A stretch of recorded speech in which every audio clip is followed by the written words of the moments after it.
Have you ever noticed how certain people treat you differently the moment you stop being easy to control? But wait, what if I told you that when people can't control you, they'll do this instead? They don't just walk away.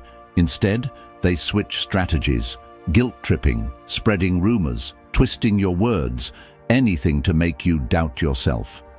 Yes, I'm talking about those subtle psychological games you don't even notice at first.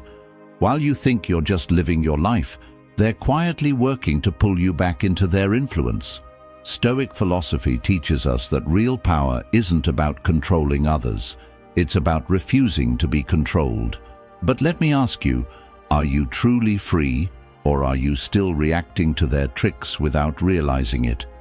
Maybe it's time to break free once and for all. Stay until the end, because the last one is the most dangerous of all. But before we dive in, pay attention to this story, which will help you better understand the wisdom in this material. The story of Adam. Adam was a man who walked his own path. He never let others dictate his choices, and that made some people uneasy.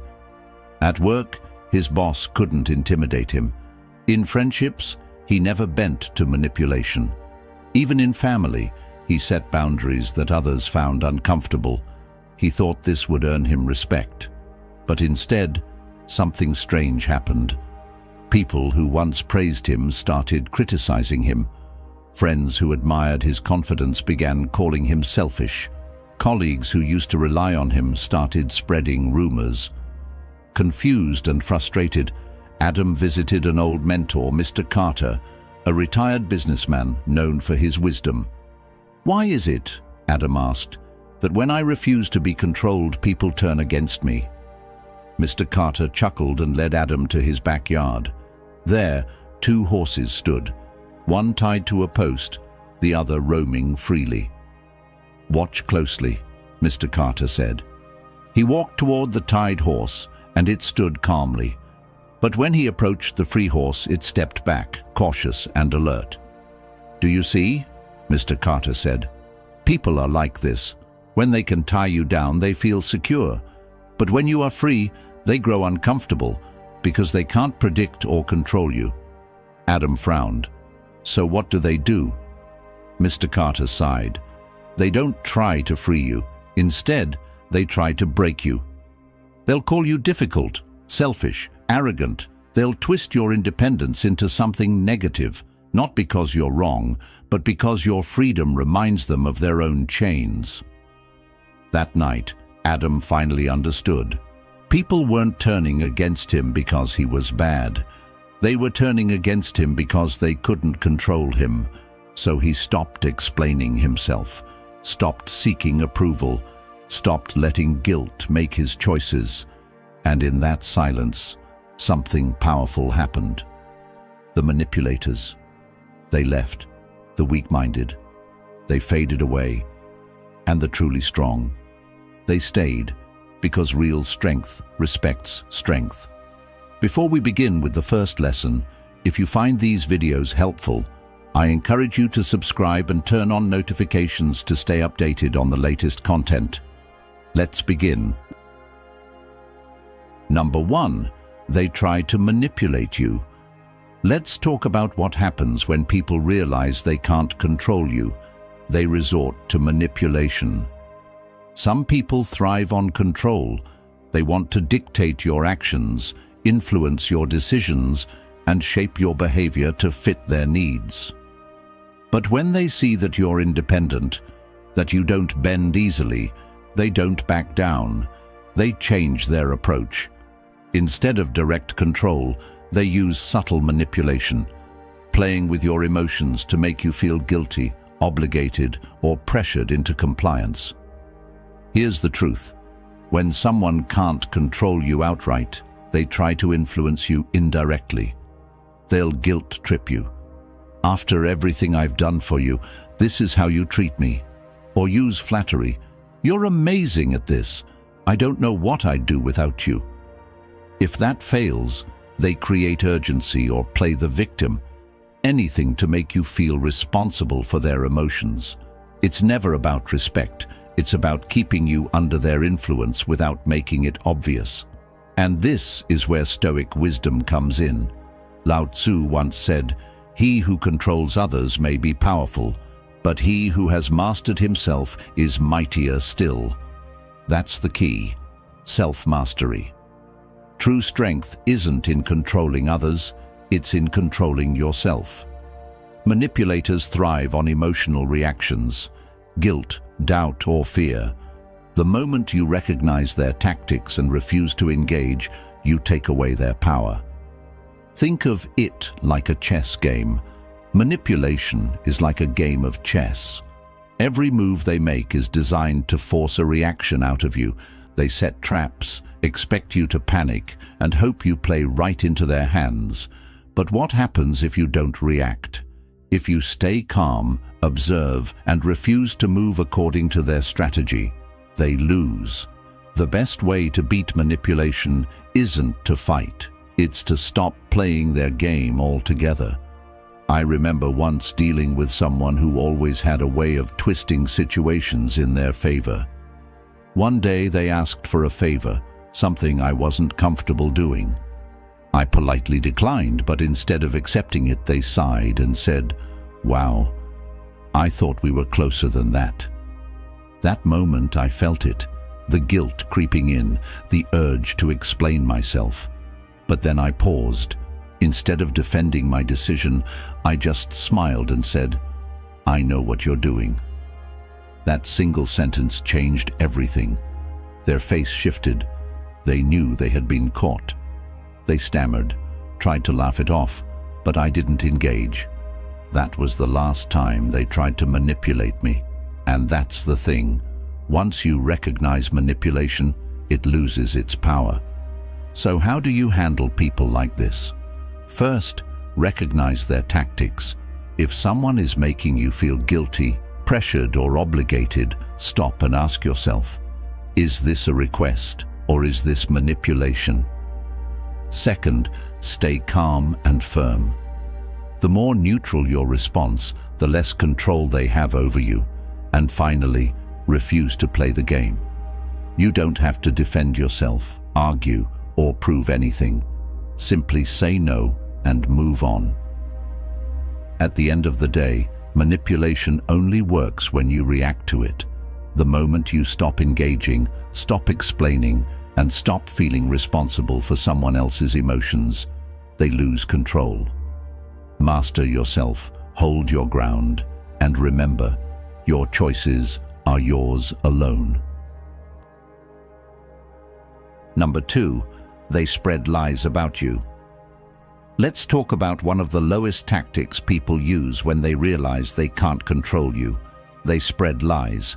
Instead of facing you directly, they create false narratives, twist the truth, and try to turn others against you. Why? Because they know they can't manipulate you, so they attack your reputation instead. It's not about truth, it's about control. Here's the reality: false narratives are a tool of the weak. When people don't have facts on their side, they resort to gossip, exaggerations, and outright lies. They want you to react, to defend yourself, to panic. Because the moment you do, they win. They've pulled you into their game. But here's the truth: real power lies in not reacting. Think of it like mudslinging. Imagine someone throwing mud at you. If you try to fight back, you'll only get dirtier. But if you stand still, let the mud dry, and simply dust yourself off, you walk away clean. That's how false narratives work. The more you fight against them, the more you spread the mess. But if you stand firm, the lies eventually fade away on their own. And this is where Stoic wisdom comes in. Marcus Aurelius said, "If you are unaffected by what is said, you have already won." Think about that. Your silence is your victory.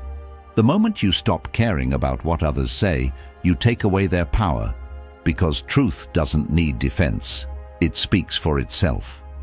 I remember a time when someone deliberately spread false rumors about me.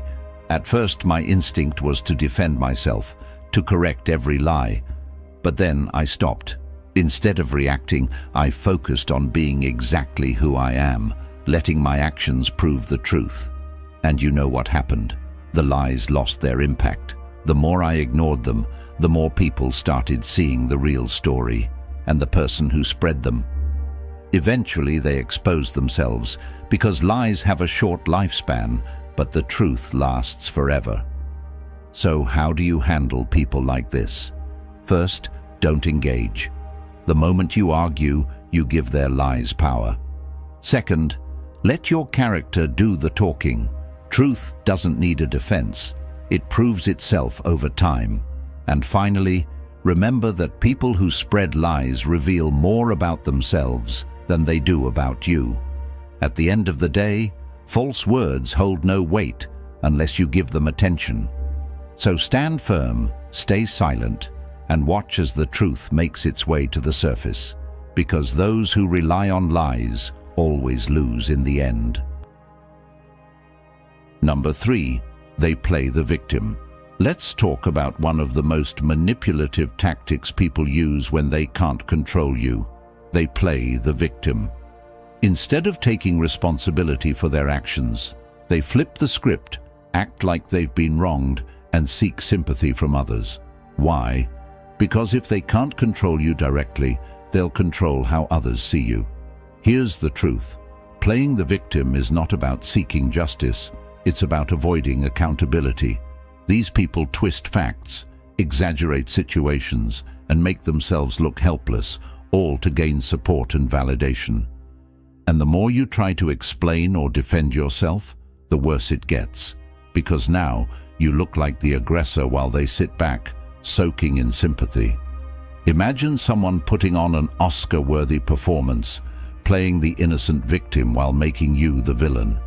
If you step on stage and argue, you become part of the act. But if you refuse to play along, the audience eventually sees the truth. People who fake victimhood rely on reactions. Don't give them one. And this is where Stoic wisdom comes in. Epictetus once said, "A wise man does not allow others to dictate his emotions." That's the key, emotional control. The moment you let their performance affect you, they win. But if you stay calm, detached, and let time reveal the truth, you take away their power. I remember dealing with someone who would always play the victim whenever they were confronted. One day, after repeatedly crossing a boundary, I finally stood up for myself. Instead of apologizing, they acted shocked, told others I had attacked them, and suddenly I was the bad guy. At first I wanted to defend myself, to prove my side, but then I stopped. I let my actions speak. I didn't argue, didn't explain, didn't play into their game. And you know what happened? People started seeing the truth on their own. Because no matter how much someone plays the victim, lies always unravel, and real character always shines through. So how do you handle people like this? First, don't engage. Arguing only makes you look guilty in their story. Second, let their actions expose them. The more they lie, the more obvious it becomes. And finally, protect your energy. You don't need to prove anything. Truth has a way of surfacing on its own. At the end of the day, manipulators use victimhood as a weapon, but only if you give them an audience. The best response: stay calm, stay quiet, and let reality do the talking, because in the end, the truth always outlasts the performance. If you found this valuable, hit like and subscribe for more powerful insights. Number 4. They try to isolate you. Let's talk about one of the most calculated tactics people use when they can't control you. They try to isolate you. Instead of confronting you directly, they go behind your back, planting doubts, twisting stories, and turning friends, colleagues, or even family against you. Why? Because they fear your independence.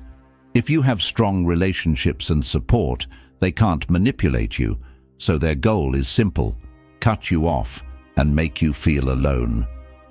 Here's the truth: isolation is a tactic of the weak. People who thrive on control can't stand when you think for yourself, so they spread rumors, create divisions, and subtly influence those around you. They want you to doubt who you can trust, question your worth, and ultimately become dependent on them. The more isolated you feel, the easier you are to control. Think of it like a wolf pack. In the wild, predators isolate their target from the pack before they strike. Why? Because a lone prey is easier to take down. Manipulators do the same thing. They don't attack when you're surrounded by strong allies. Instead, they create conflict, tension, and misunderstandings to pull you away from those who support you. But once you recognize this, you can outsmart them. And this is where Stoic wisdom comes in. Seneca once said, "Associate only with those who improve you. Avoid those who would pull you down." That's the key. Surround yourself with people who strengthen you, not those who divide and manipulate. True friends and allies will see through the lies over time, and those who turn against you, they were never meant to stay. I once knew someone who slowly tried to turn people against me. It started small, subtle comments. "I don't know if you can really trust them." Then came the exaggerations, the twisting of my words. At first I was frustrated, tempted to confront them. But then I realized, the more I fought back, the more power I gave them. So instead, I focused on strengthening my real relationships. I stayed consistent in my actions, let my character speak louder than their words. And guess what? Over time, people started seeing the truth on their own. The ones who mattered stayed. The ones who believed the lies, they were never my people to begin with. So how do you handle people like this? First, stay calm. The more you react, the more fuel you give them. Second, nurture real connections. The people who truly know you won't be fooled for long. And finally, don't chase those who turn away. If someone is easily swayed against you, let them go. At the end of the day, those who fear your independence will try to isolate you, but they can't break what's unshaken. Stay strong, stay connected, and remember, real relationships don't fall apart because of someone else's lies. Number 5. They challenge your confidence.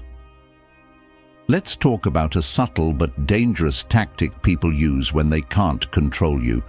They challenge your confidence. They won't attack you outright, but they'll plant seeds of doubt. They'll question your decisions, make you second-guess yourself, and subtly undermine your abilities. Why? Because if they can make you doubt yourself, they regain power over you. Here's the truth. People who question your confidence aren't giving helpful advice or constructive criticism. They're testing your self-belief.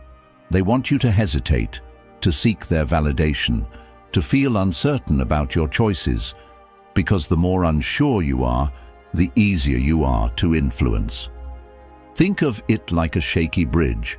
Imagine you're walking across a bridge. It looks strong, but someone standing nearby keeps saying, "Are you sure that bridge can hold you? What if it collapses?" At first, you feel confident, but the more they talk, the more you start questioning yourself. Not because the bridge is weak, but because they made you doubt it. That's exactly how confidence works. Your judgment is solid, but manipulators shake it on purpose. The trick is to recognize what they're doing and keep walking. And this is where Stoic wisdom comes in. Epictetus once said, "A person's worth is not determined by external approval. True confidence doesn't come from others agreeing with you, it comes from trusting yourself." The moment you stop seeking validation and stand by your decisions, you become unshakable. I remember a time when someone constantly questioned my choices. Every time I made a decision, they'd raise an eyebrow. "Are you sure? That seems risky." At first I explained myself. I tried to justify my decisions to prove I was right. But then I realized they weren't questioning me because they knew better. They were doing it to make me unsure. So one day, I stopped explaining. I simply said, "Yes, I'm sure." That was it. No justification, no debate. And you know what? They had nothing left to say. Because confidence doesn't need to argue, it just stands firm. So how do you handle people like this? First, trust yourself. If you made a decision based on reason and experience, don't let someone's doubt shake you. Second, stop over-explaining. The more you justify yourself, the more they'll poke holes in your confidence. And finally, remember that doubt is their tool, not your truth. Just because someone questions you doesn't mean you're wrong. At the end of the day, your confidence is your power. People will challenge it, test it, and try to weaken it, but only if you let them. Stand firm, trust yourself, and never let anyone else's doubts become your own. Number 6. They provoke you emotionally. Let's talk about one of the oldest tricks in the book, provoking you emotionally. When someone realizes they can't control you with logic or manipulation, they resort to pushing your buttons. They say things designed to frustrate, insult, or enrage you, not because they care about the argument, but because they want you to lose control. Once you react emotionally, they win. Here's the truth. They want you to get angry so they can claim the moral high ground. They'll say things that mock, belittle, or twist your words just to get a reaction. The moment you snap, they'll turn around and say, "See, I told you they were unreasonable." Suddenly, you become the bad guy, and they walk away playing the victim. Think of it like a fire and wind. Imagine your emotions are a flame, and they're the wind. The more you react, the bigger the fire gets. But what happens when you don't feed it? The fire dies out. That's why staying calm is your biggest weapon. If they can't make you explode, they have nothing left to use against you. And this is where Stoic wisdom comes in. Marcus Aurelius once said, "The best revenge is not to be like your enemy." That's the key, refusing to react in the way they expect. When you stay calm in the face of provocation, you rob them of their power. You remain in control, and they walk away frustrated instead of victorious. I remember a time when someone tried to bait me into an argument. They threw insults, exaggerated things, and even brought up past mistakes just to get me emotional. I could feel the anger building, but instead of snapping, I just smiled and said, "Interesting perspective." Nothing else, no explanation, no defense. And you know what happened? They froze.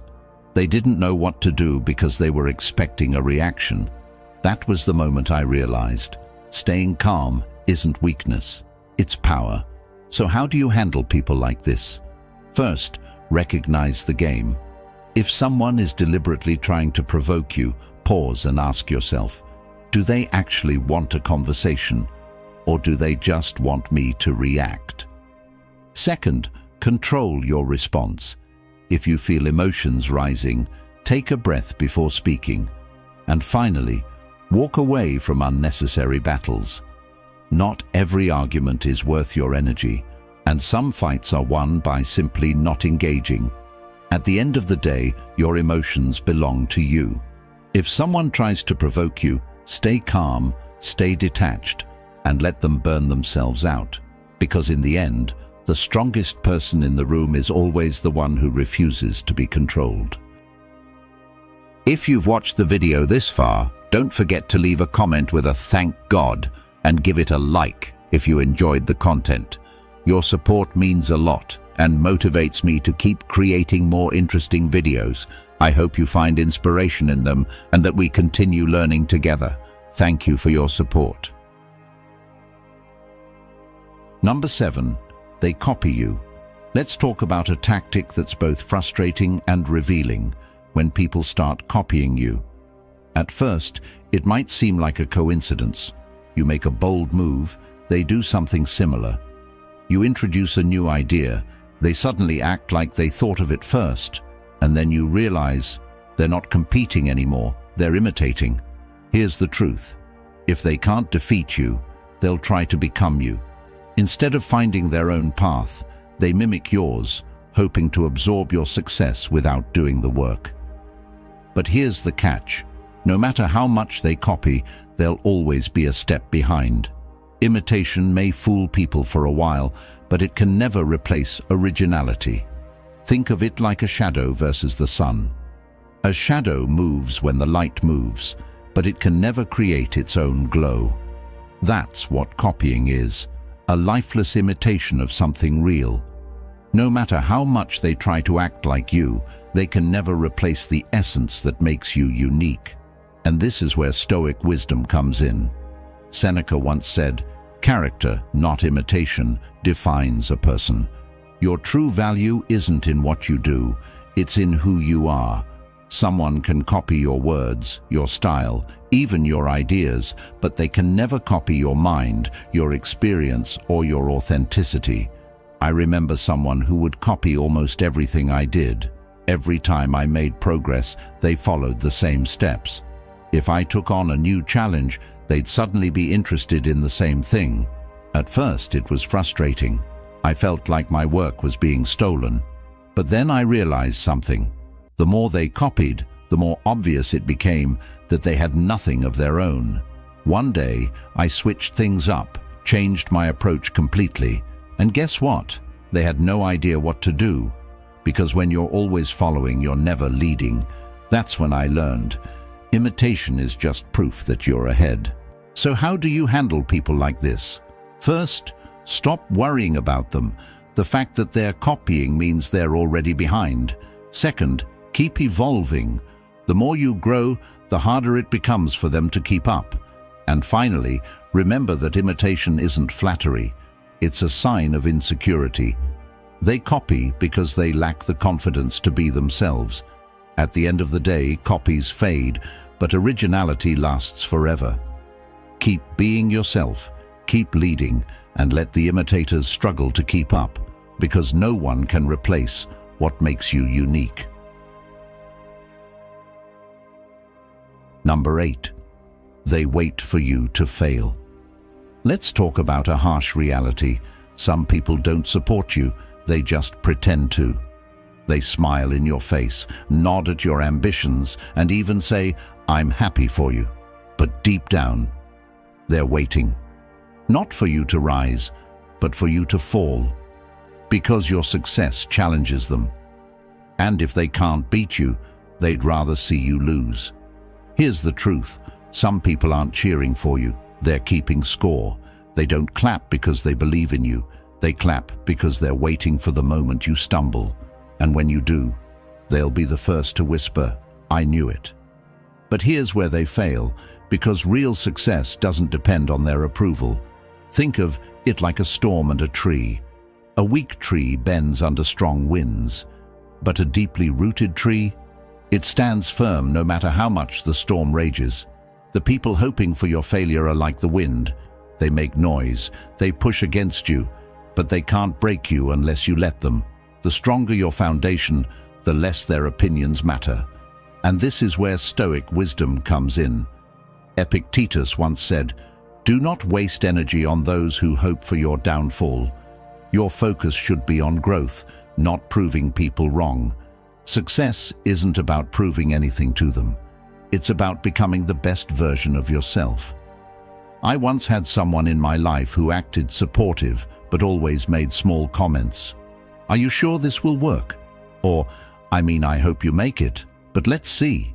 At first I ignored it, but as time passed I realized they weren't rooting for me. They were waiting for me to mess up. And one time when I faced a setback, they were too quick to remind me, "See? I told you this wasn't easy." That's when I knew. They never believed in me. They were just waiting for a moment to confirm their doubts. And so I stopped explaining, stopped seeking validation, and focused on my journey. The result?